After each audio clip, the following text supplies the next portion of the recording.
The backyard barbecue was winding down when my mother-in-law cornered me with a cruel glare. 23 guests sat around her patio tables.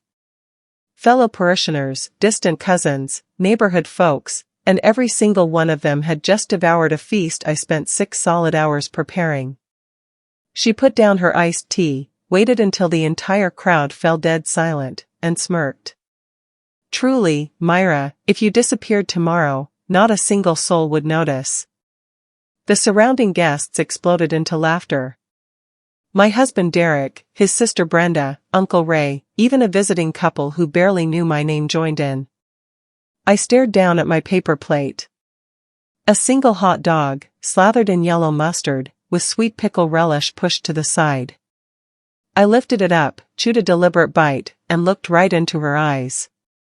We will see about that. Absolutely nobody paid attention to my response. The chatter instantly shifted toward a cousin's brand new pickup truck. Within 48 hours, every individual sitting at that table would grasp the heavy weight of my words. Welcome back to Quiet Justice Tales. I am Myra, 32 years of age, and for 3 long years, I functioned as the glue holding my husband's relatives together while they treated me like an invisible ghost. This is the chronicle of how I quietly walked away, and the absolute chaos that erupted when they realized I was the sole pillar keeping their lives afloat. If you have ever felt completely unseen by your own family, share your experience below and hit that subscribe button. My upbringing took place in a southern settlement so tiny you would miss it if you blinked. Garrison, Tennessee. It had one blinking traffic signal, one greasy spoon diner, and a small chapel with a damaged roof that stayed broken for a decade. My father earned his living at a local furniture assembly plant 2 towns over. He passed away when I was 19 years old. A devastating forklift malfunction on a regular Tuesday afternoon took him from me. My mother managed to survive for 6 additional years before aggressive cancer stole her away too. I found myself at 25, standing alone in a sterile hospital corridor holding a clipboard crammed with medical forms, with absolutely no one to call. No brothers or sisters, no supportive relatives worth mentioning. Just my lonely self and a rented apartment containing a small kitchen table where I consumed every meal in total isolation. To survive, I taught myself digital graphic design using an old, battered laptop salvaged from a local pawn shop for $60. I relied on free internet guides and open-source software. My early portfolio consisted of flyers for our local congregation, laminated menus for the neighborhood diner, and a basic emblem for the downtown hardware merchant. I billed $40 per project, thinking I was quite successful.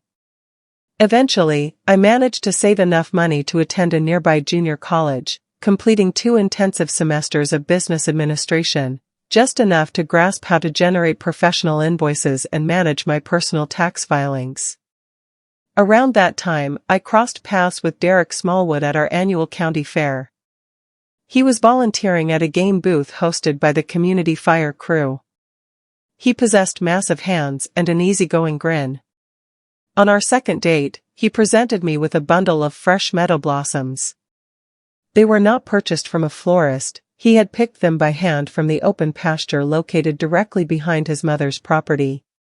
He genuinely focused when I spoke. He never cut me off mid-sentence. I truly believed I had discovered the emotional sanctuary I lacked ever since my parents passed away. A real home, a place where I belonged. We wed after 12 months of dating. I squeezed my entire existence into 4 cardboard containers and relocated to Cedar Falls to blend in with his relatives. I genuinely believed I was gaining an extended family. In reality, I was merely securing an audience to witness my daily degradation. The traditional Smallwood family gathering had been taking place for a decade and a half before my arrival. It occurred on the opening Saturday of every calendar month, regardless of weather conditions, right in Pauline's back garden. The property was quite basic. A rusted wire fence, a gas-powered grill that Derek's father purchased shortly before his disabling accident, and a pair of collapsing tables shielded by cheap plastic covers that Pauline swapped out twice annually, regardless of their condition.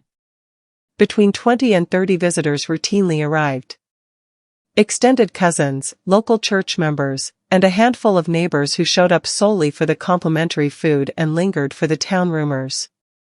But here is the massive detail that everyone conveniently ignored. I handled the entire production myself. I fetched the raw meats from the local butcher every Thursday afternoon. On Friday evenings, I seasoned the ribs, prepared the potato salad from scratch, and shredded the cabbage for the coleslaw dressing. On Saturday mornings, I baked fresh cornbread, packed the truck bed, traveled over to Pauline's residence, assembled the outdoor tables, distributed the paper napkins and plates, and arranged the floral table decorations I gathered from the nearby pasture. Pauline's entire involvement consisted of lounging in her woven lawn chair, welcoming arriving visitors like a ruling monarch, greeting her loyal subjects, and soaking up every single compliment as though she had been sweating over a blistering stove since the break of dawn. One neighbor would exclaim, "Pauline, this potato salad is absolutely incredible." And she would smugly reply, "Thank you, dear, it is an ancient family heirloom."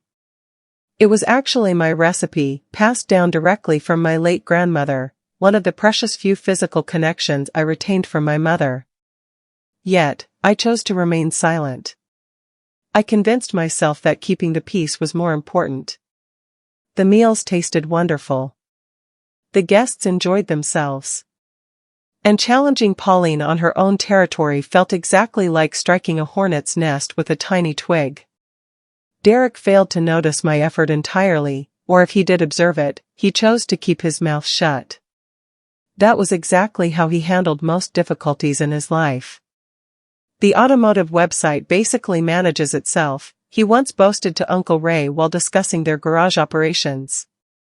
In truth, I designed that entire website. I handled the weekly maintenance. I replied to every customer inquiry.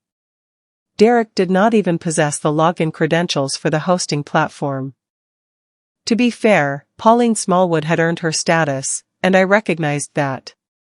20 years prior, her husband Frank was driving home following an exhausting graveyard shift when a wild deer crashed directly through his windshield on Highway 9, crushing 2 of his vertebrae. He endured 4 agonizing months in a medical ward and returned home permanently confined to a manual wheelchair he would utilize for the remainder of his days. Derek was merely 14 at the time, while his sister Brenda was only 8. Pauline found herself managing a heavy mortgage, 2 young children, a paralyzed spouse, and nothing but a basic secondary school diploma. She launched a private childcare service out of her living room the very next month to keep her household afloat. For 14 grueling years, she looked after other citizens' children in her house just to keep the electricity running. She prepared meals, scrubbed floors, scrubbed diapers, organized tax documents, and kept that household surviving when they had every logical reason to collapse. She finally closed her daycare doors 3 years before I married her son. She had earned every ounce of relaxation she received. The issue was not her historical sacrifice. The issue was that Pauline could not turn off her controlling nature. She had anchored her entire self-worth on being a martyr. She was the brave soul who shouldered every burden. The woman who never requested assistance. The leader who preserved the family structure when external forces tried to shatter it. And then I arrived on the scene. I was young, professional, and entirely self-sufficient. Derek began looking at me with the same respect he used to reserve solely for her, as if I held all the solutions. Pauline did not perceive a daughter-in-law. She perceived a direct rival. During our first shared Thanksgiving, I prepared a homemade pecan tart using my mother's personal recipe. Pauline tasted one microscopic crumb, offered no feedback, and served a cheap, mass-produced pie from the local grocery store instead.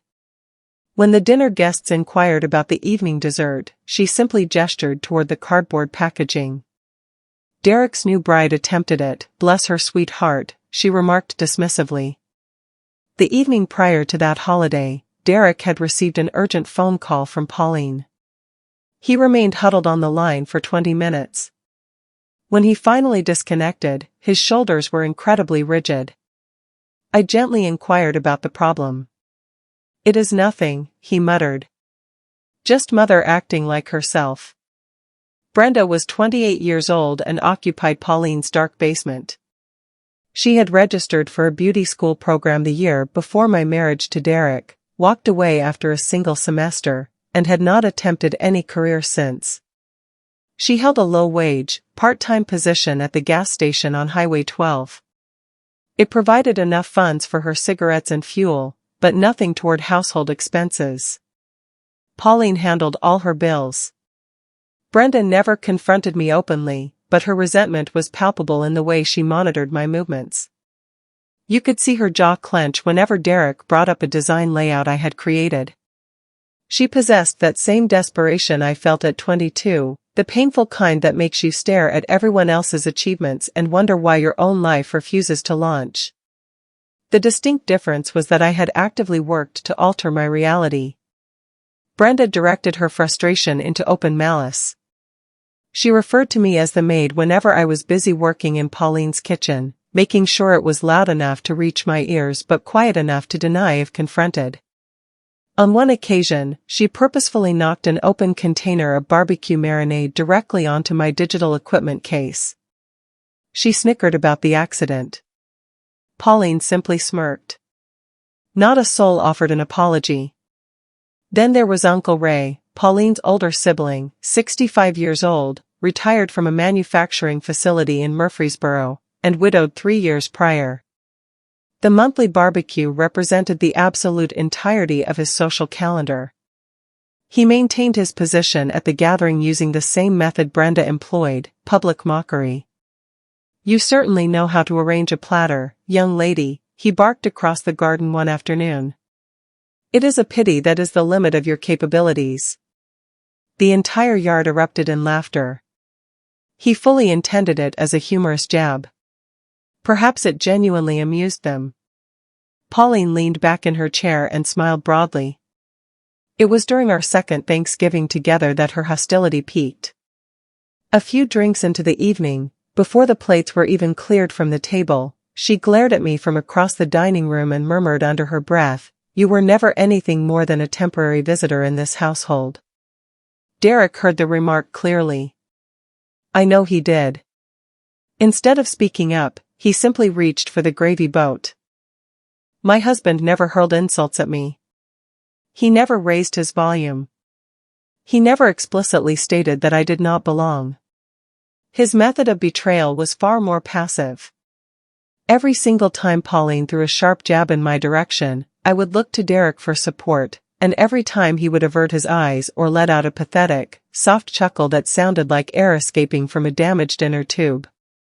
"She does not mean any harm by it," he would inevitably whisper during our drive home in the truck. That is just how mother communicates. I directly challenged him on this behavior 3 specific times over our 3-year marriage.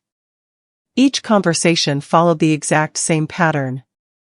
I would present the hard facts, the cutting remarks, the stolen credit for my cooking, the way Brenda openly referred to me as hired help. And Derek would slowly nod his head like a doctor delivering a grim diagnosis he already anticipated. "You are completely correct," he would softly state. "I will have a serious conversation with my mother." He never uttered a single word to her.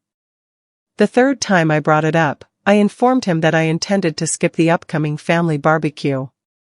He went completely silent. Then he pleaded, "Mother raised me completely by herself after father's tragic accident. She sacrificed her entire life. She deserves to have her family gathered around her.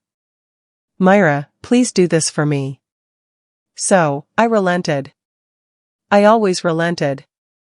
It took me far too long to realize what Derek was actually doing. He was not remaining impartial.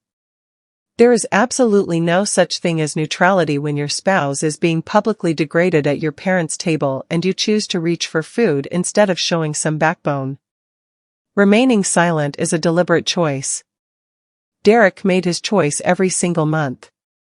He was not actively vicious in the way Pauline was vicious. He was something significantly worse. He was entirely comfortable. He had spent his whole life adapting to Pauline's strict rules. He learned at an early age that submitting to her wishes guaranteed quiet, while standing his ground meant becoming her next victim. Consequently, he submitted. He submitted when she ridiculed my homemade dessert. He submitted when Brenda ruined my laptop bag with sauce. He submitted when Pauline informed me I was merely a guest. He chose to submit by offering absolute silence. And absolute silence is precisely what I received from him when I desperately needed his protection. I endured that environment for 3 full years. Viewers often ask why I stayed so long. The reality is neither simple nor particularly proud. Let us begin with the practical realities. Both of our signatures were on the house mortgage. I had established my entire freelance graphic design client base right there in Cedar Falls, the local eatery, the hardware shop, the church, and a veterinary hospital in the adjacent county. My entire social circle was anchored within that church group. Walking away meant completely cutting ties with the only individuals who greeted me at the local supermarket. Then there was the heavy truth I could never voice out loud. My father was gone. My mother was gone. My grandparents had passed away. I possessed no brothers, no sisters, and no cousins I had communicated with since my childhood. The Smallwood clan, as toxic, dismissive, and openly antagonistic as they were, represented the only semblance of family I had left on this earth. Leaving them meant stepping out into absolute nothingness. And I will confess to another flaw. Overfunctioning was my personal blind spot. I handled the heavy logistics of those barbecues because nobody else would step up. I managed the auto shop's financial ledgers because Derek could not comprehend a basic data spreadsheet. I assisted Brenda with polishing her employment resume on 2 separate occasions. I personally transported Uncle Ray to his specialist checkups when Pauline claimed her schedule was too packed. I convinced myself that being essential was identical to being cherished. But I was far from foolish. 3 months after our wedding day, I opened a personal savings account at an entirely separate financial institution, solely under my name.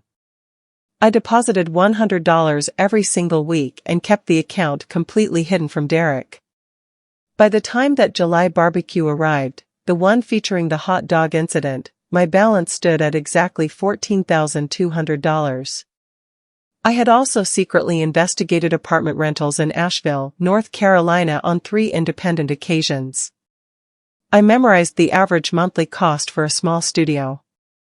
I identified the specific neighborhoods that featured local coffee houses, independent print shops, and small art spaces.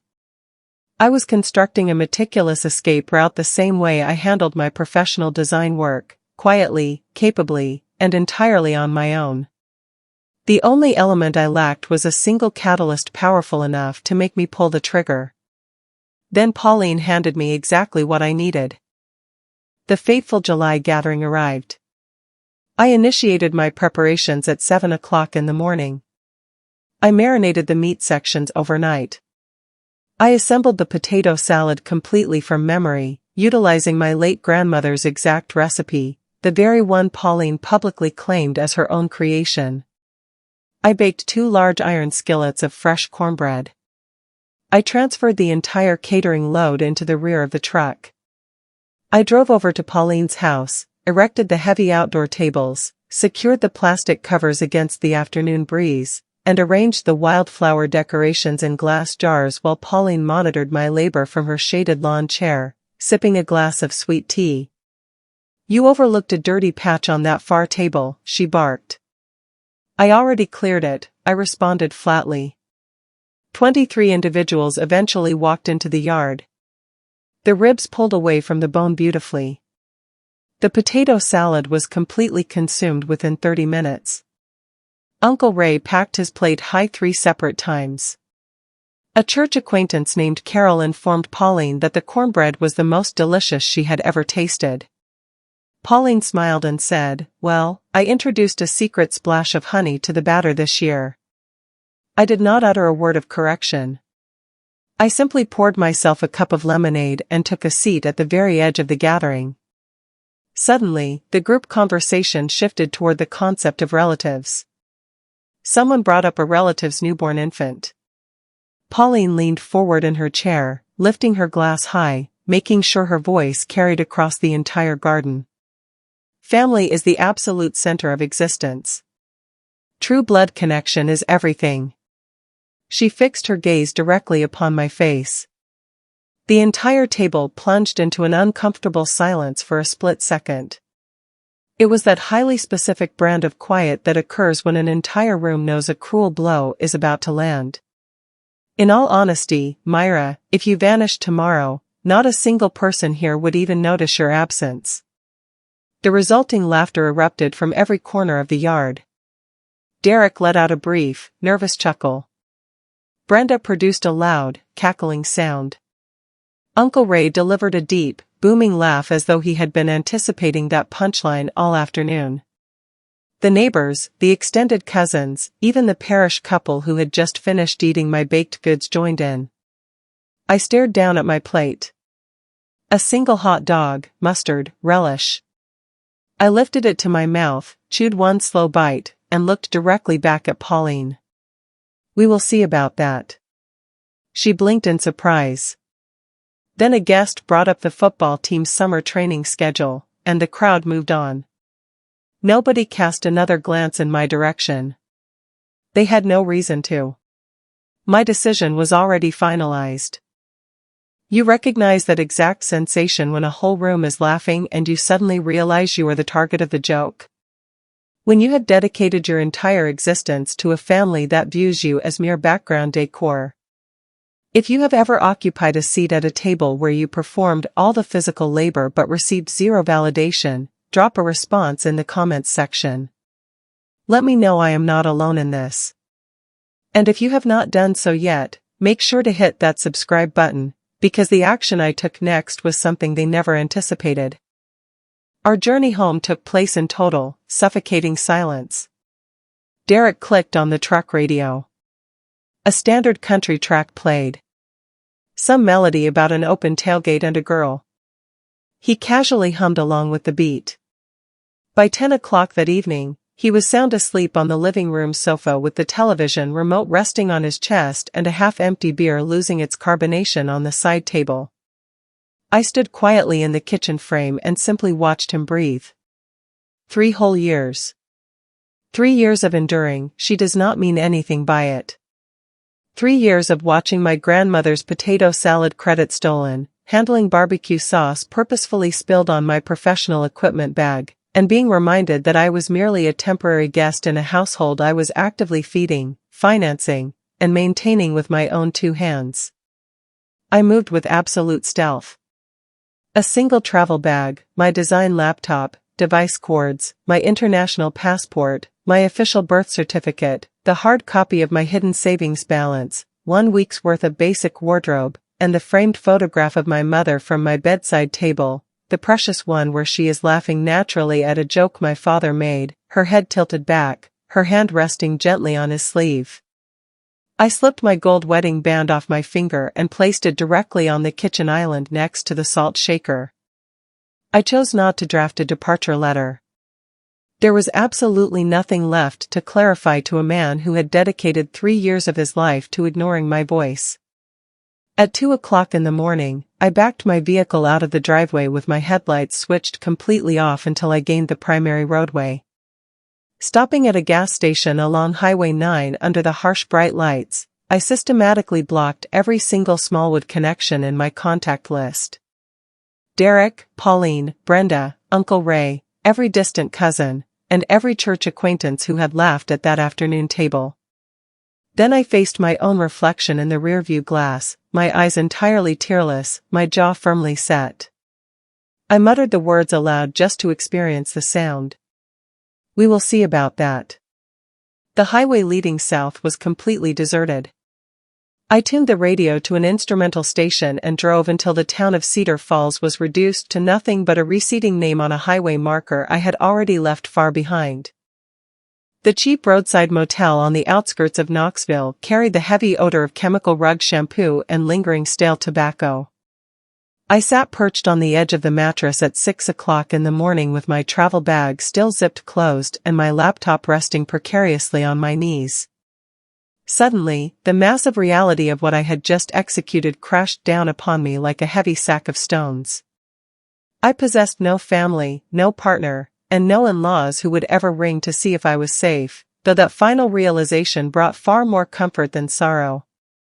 I had one suitcase, a computer, and a financial cushion that would survive for exactly 90 days if I avoided any reckless expenditures. I wept intensely, a deep, painful sobbing I had not experienced since that sterile hospital corridor where I signed my mother's final hospice transfer papers in complete isolation. But my tears were not shed for Pauline. My tears were entirely for my mother. I wept over the fact that if she were alive, she would have grabbed me firmly by the arms during my very first year of marriage and commanded, "My darling girl, pack your truck this instant and drive away." She would have been entirely correct. I ought to have paid attention to her lingering memory much sooner. Once my crying subsided, I cleansed my face with cold water, raised my laptop screen, and immediately focused on my survival. Hidden savings, $14,200. It was sufficient to cover first and final month's rent, plus 3 full months of basic living costs if I managed my diet carefully and avoided unnecessary purchases. I began scanning Asheville housing advertisements, reviewing the exact same properties I had evaluated on my 3 previous secret searches. A small studio unit located directly above a traditional print shop on Haywood Street was listed for immediate occupancy, $700 monthly, with all utilities wrapped into the price. I sent an immediate inquiry to the property manager. Next, I navigated to the official Tennessee judicial portal and initiated an uncontested divorce filing, no minor children, no shared commercial real estate. Completing the digital documentation required exactly 40 minutes. My very first design email arrived in my inbox at 8:15. A consistent corporate client back in Cedar Falls required an immediate emblem modification for their upcoming autumn menu. I completed the edits within 2 hours, delivered an invoice for $75, and shut the computer screen. Still earning, still surviving. 14 days later, I found myself standing in the center of a studio flat on Haywood Street in Asheville, North Carolina, gripping a warm coffee mug with absolutely zero furniture in the space except for a temporary folding table, a single wooden chair sourced from Goodwill, and an unobstructed view of the stunning Blue Ridge peaks through a glass pane that actually functioned. The entire layout measured roughly 400 square feet. It carried the rich scent of industrial ink and heavy paper stock rising from the commercial print business operating downstairs. The flooring consisted of worn, scratched timber. The old radiator produced a loud clanking noise whenever the building heat activated. I fell in love with the place instantly. The printing establishment was managed by a woman named Gwen, who was in her mid-50s, divorced, wore her silver hair in a sharp crop, kept her reading spectacles permanently balanced on her brow, and spoke with the commanding authority of someone who had spent her entire life issuing clear instructions and expected absolute compliance. She managed the entire operation completely solo: traditional offset printing, corporate stationery, community event pamphlets, the precise style of high-quality work that massive corporate chains could never execute with genuine human care. On my very first morning in the building, she was extracting a metal tray of freshly stamped wedding invitations just as I walked down the stairs to source some caffeine. She analyzed my appearance, massive dark circles beneath my eyes, a wrinkled blouse, and my computer held tightly against my ribs like a protective shield. "Good morning," she remarked dryly. "Are you the individual who just rented the upper space?" "Yes, I am," I replied. "Do you partake in coffee?" "Yes, I do." "Drop the formal titles. There is a fresh pot brewing in the back room. Grab a cup." That comprised our entire interaction. No deep probing, no uncomfortable sympathy, No inquiries regarding where I had fled from or why I appeared as though I had navigated dark highways all night. Just a warm beverage and an open gateway. I dedicated that opening month to knocking on the door of every single independent business within walking distance, local bistros, art spaces, and a neighborhood microbrewery whose current emblem appeared as though it had been assembled in a primary school computing seminar. I offered comprehensive corporate branding packages at financial rates I could barely justify accepting. 2 independent owners signed service agreements before the month concluded. It was a modest start, but it belonged entirely to me. A casual text message landed on my phone on a quiet Tuesday afternoon from Jolene. Jolene Whitfield served as the head archivist at the Cedar Falls Public Library and stood as the singular individual in that town who had never once attended a Smallwood gathering. She existed completely outside their social loop. Our connection was built entirely on her scanning my returned reading materials and eventually recommending specific literature she believed I would appreciate. I had purposefully left her unblocked because she had never given me a single reason to cut her off. Derek entered the library building this afternoon, she typed. He inquired if I possessed any knowledge regarding your current location. He appeared completely disheveled, has not shaved his face, and looks like he has not slept in days. I contemplated the digital text for several long minutes before typing my reply. What information did you provide? I stated that I had no knowledge, because I genuinely do not know your whereabouts, at least not in any official capacity. Then she transmitted a significantly longer block of text. The mechanical repair shop website crashed completely last week. Not a single person in that family knows the administrator credentials. Derek has been frantically calling the telecommunications provider trying to get the platform active again, but the customer service reps keep insisting that they require the primary account holder's verified email address, which belongs exclusively to you. I chose to leave that message completely unanswered. A few moments later, she sent another update regarding how the August family barbecue unfolded, or rather, how it completely failed. Pauline attempted to execute the entire culinary production completely on her own. She managed to burn the chicken portions to absolute charcoal. The potato salad tasted like it had been put together by an individual who skimmed a preparation guide once and abandoned the effort halfway through the process. Only 12 guests bothered to show up. Uncle Ray loudly complained that the meat was incredibly dry. I reviewed the text twice. I fully anticipated experiencing some rush of emotion. Perhaps a surge of petty vindication or a wave of internal guilt. Instead, what I experienced was far more tranquil. A deep, exhausting sense of familiarity, precisely like watching an individual stub their toe on the exact same pavement fracture you had been carefully bypassing for 3 consecutive years. Furthermore, Jolene added in a subsequent bubble, Pauline is actively informing the local congregation that you suffered a severe nervous collapse, claiming you departed solely due to severe psychological instability. I typed back a brief response, let her talk. One final text arrived from Jolene. Derek has officially packed up his things and moved back into Pauline's residence. He lacked the financial capability to maintain the house expenses entirely on his own mechanic wages. I exited the messaging application, poured myself a fresh cup of dark coffee, and returned directly to my design projects. By month 3 of my new life, the luxury boutique lodge located on Charlotte Street reached out, an establishment managed by Margaret Owens.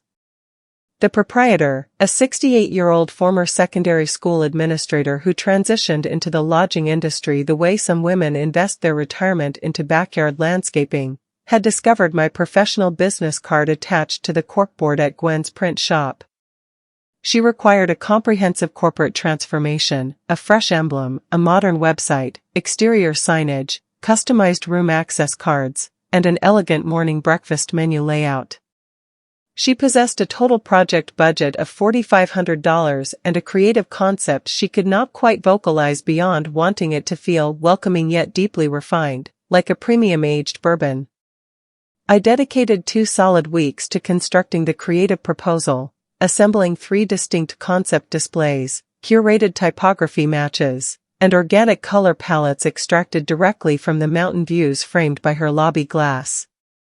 I displayed the finished boards across her private dining table on a crisp Thursday morning while she provided me with hot coffee in a porcelain cup featuring a small fractured handle.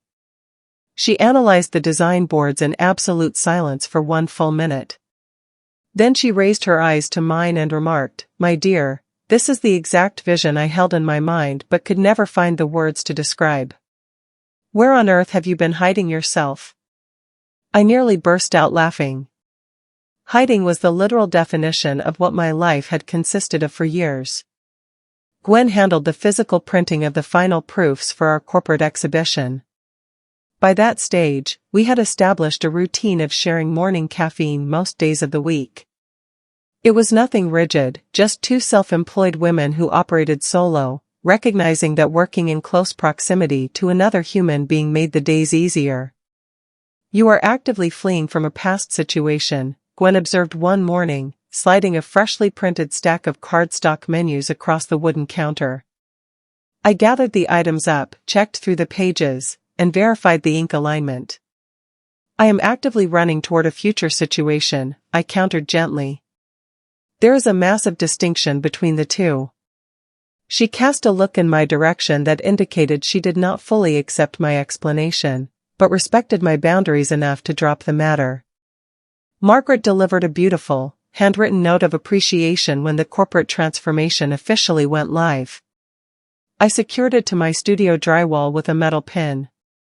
It was the absolute first item to occupy a vertical surface that had remained completely bare since my arrival in the city. Then I sat down at my workstation and forced myself to contemplate the one task I had been actively avoiding. My mother's storage container. The personal heirlooms I had left stashed away in the dark Smallwood loft space. I required those items back in my possession. I reached out to Jolene and requested that she retrieve the storage container on my behalf. She drove over to Pauline's property on a Saturday afternoon when she was entirely certain Derek would be occupied at the mechanical shop. Pauline answered the front door, slid the box across the threshold without uttering a single word, and slammed the door shut before Jolene could even step off the porch stairs. Jolene dispatched the package via priority postal service. It reached my location on a quiet Wednesday afternoon. I sat down flat on the hardwood floor of my workspace with the cardboard container positioned between my knees and slowly peeled away the packing adhesive. It is that specific way you open a package when you are fully aware that the contents might cause deep emotional pain. My mother's personal effects. The absolute last material remnants of a woman who had cherished me without a single caveat and passed away before I could ever fully reciprocate that devotion as an adult. The silver wrist chain was completely missing. The elegant, minimal piece my father had presented to her on their wedding morning. Thin, elegant, featuring their initials carved into the hidden metal clasp. Completely vanished. Her handwritten culinary collection cards were missing as well. Decades of family dinners recorded in her elegant, sweeping penmanship. The cornbread recipe, her sweet potato dish, her fresh peach cobbler, and the exact potato salad that Pauline had been publicly claiming credit for all those years. Every single card was gone. The framed portrait of my parents' wedding day, featuring my father in a low-cost rented tuxedo and my mother in a white dress her own sister had stitched by hand. Completely gone. In their place, resting directly on top of a folded kitchen towel that still carried the distinct scent of Pauline's brand of laundry soap, was a small yellow adhesive note. It featured Pauline's unmistakable handwriting, thick, aggressive block lettering stamped hard enough into the paper to leave deep indentations on the back. "You never deserved these treasures." I remained seated on that timber floor for a long time. I did not attempt to phone anyone. I did not utter a scream. I did not hurl an object against the drywall. I simply picked up the small adhesive paper, carried it over to my office desk, and dropped it into the upper storage drawer. In the event that I ever require a stark reminder of exactly why I walked away, I murmured to the empty room. The jewelry, the family kitchen secrets, the vintage photograph, they were permanently gone. Pauline had intentionally stolen them to inflict deep emotional damage, and she had achieved her goal. But she had also inadvertently presented me with an incredible gift. She had handed me absolute, unshakable certainty. I was no longer an individual in flight. I was permanently, irrevocably gone. Margaret Owens personally introduced my design services to the leadership of the Asheville Regional Arts Council. The executive director, a gentleman named Wallace Pryor who was in his mid-60s, favored traditional bow ties, and practiced the rare brand of genuine politeness that stems from truly valuing human beings rather than merely staging it, required an expert designer for their massive annual autumn fundraising gala.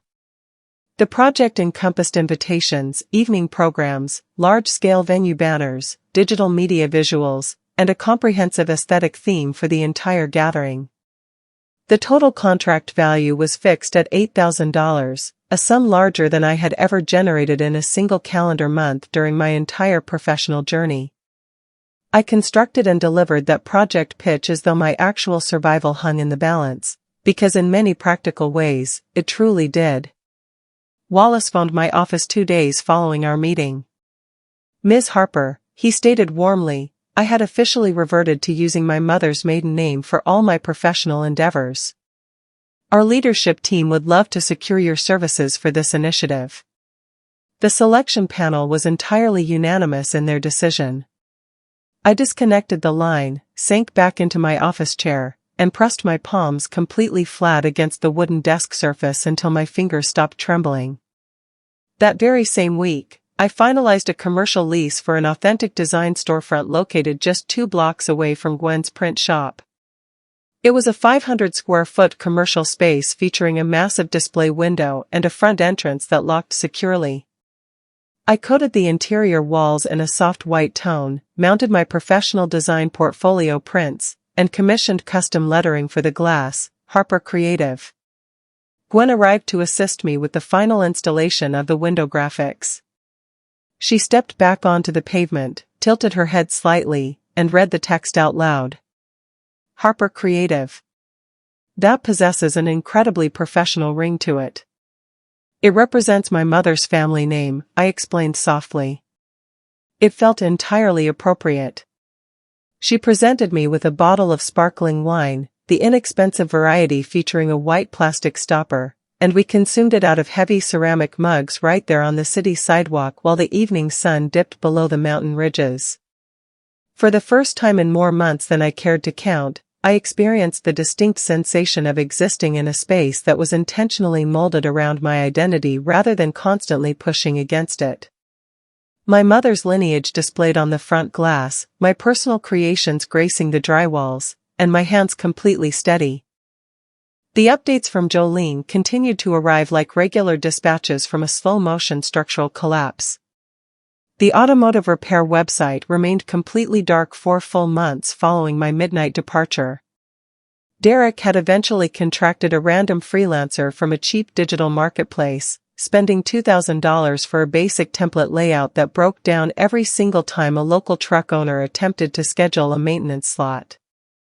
3 of his most reliable commercial accounts transferred their vehicle fleets to a corporate chain operation located over in Murfreesboro instead.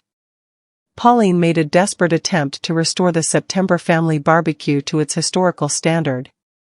She dedicated an entire day to kitchen preparation, purchasing the meat portions herself, and attempting to marinate them using the method she had observed me employ, or at least, the version she remembered. Only 8 individuals bothered to show up. The potato salad turned out completely paste-like, and the cornbread was entirely dry. Brenda contributed a container of mass-produced coleslaw purchased from a grocery store cooler, which prompted Pauline to loudly brand her behavior as incredibly lazy. The 2 women engaged in a fierce shouting match right there in the kitchen, loud enough for Uncle Ray to monitor every word from his seat in the garden. Ray leaned back in his lawn chair and looked directly at Derek, stating, "You need to get on a highway and retrieve your wife before this entire household disintegrates into nothing." Derek simply stared down at his food, muttering, "She refuses to accept my telephone calls." Then drive up to her location. I possess absolutely no knowledge of where she is living. That specific detail remained entirely accurate. Jolene had never revealed my destination to a single soul, and I had left no physical breadcrumbs. The official legal divorce documents reached Pauline's property via certified postal delivery during the opening days of October. Tennessee judicial statutes dictated that legal service must occur at the individual's last known residential address. Derek was required to personally sign the mail receipt. According to the details Jolene gathered, he sat completely alone on the covered front porch for a full hour afterward, simply staring at the paper envelope. Eventually, he stepped inside the house and placed a call to Jolene using the kitchen landline while Pauline watched his movements from the corridor frame. "She has actually initiated the legal split," he whispered. Jolene informed me that his voice cracked noticeably when he uttered the word split. I reviewed her text, locked my digital screen, and returned immediately to tweaking the typography on the elegant gala invitation proofs. The outer boundary utilized a deep, rich mountain navy. I favored the way the ink settled into the heavy cream paper stock. The incoming call registered from a completely unrecognized telephone number. I answered the line solely because I was anticipating a status update from a regional paper supplier. "Myra." "Hello, it is Bren." The sound of her voice hit my ears like a bucket of freezing water. "Brenda." She had clearly utilized an acquaintance's device to bypass my block. "Brenda," I replied, keeping my tone completely flat, neutral, and devoid of any emotional leverage she could exploit. "Listen to me, I realize that our past interactions became incredibly awkward, but the truth is we genuinely miss your presence at the monthly gatherings. Derek is an absolute disaster right now. Mother is completely unable to sleep. The situation has been incredibly stressful for the whole family." I allowed the silence on the line to stretch out for several uncomfortable seconds. "Is Pauline offering a genuine apology?" Brenda hesitated on the line. "Apologize for what exactly?" "It was a basic joke, Myra." Every single person at the table laughed about it. "You are the one who transformed a casual remark into a massive family crisis. In that case, we have absolutely nothing further to talk about." I disconnected the call immediately and blocked the new number before setting the phone back down on my desk. Exactly 17 minutes later, a text transmission landed from an entirely separate digital line. "Brenda once more. You are actively destroying this family unit. Derek has turned to drinking heavily. Mother cannot rest. Uncle Ray's blood pressure has reached dangerous levels. Are you satisfied now? Is this the exact outcome you desired?" I reviewed the words twice. I generated a digital screen capture. Next, I took a screen capture of the underlying contact data and the exact timestamp. Then I blocked that number as well. A subsequent text arrived 3 minutes later from a third unique line. "I sincerely hope you recognize that you will face immense regret for this behavior. You harbor this delusion that you are superior to us. The reality is you are a nobody. You have always been an absolute nobody." Screen capture. Block. I opened a specific data folder on my design computer titled Zero Engagement. I had established that folder during the opening week of my departure, a professional operational habit developed from years of handling difficult corporate client communications. Maintain precise records. Save every piece of documentation. Never offer an emotional response.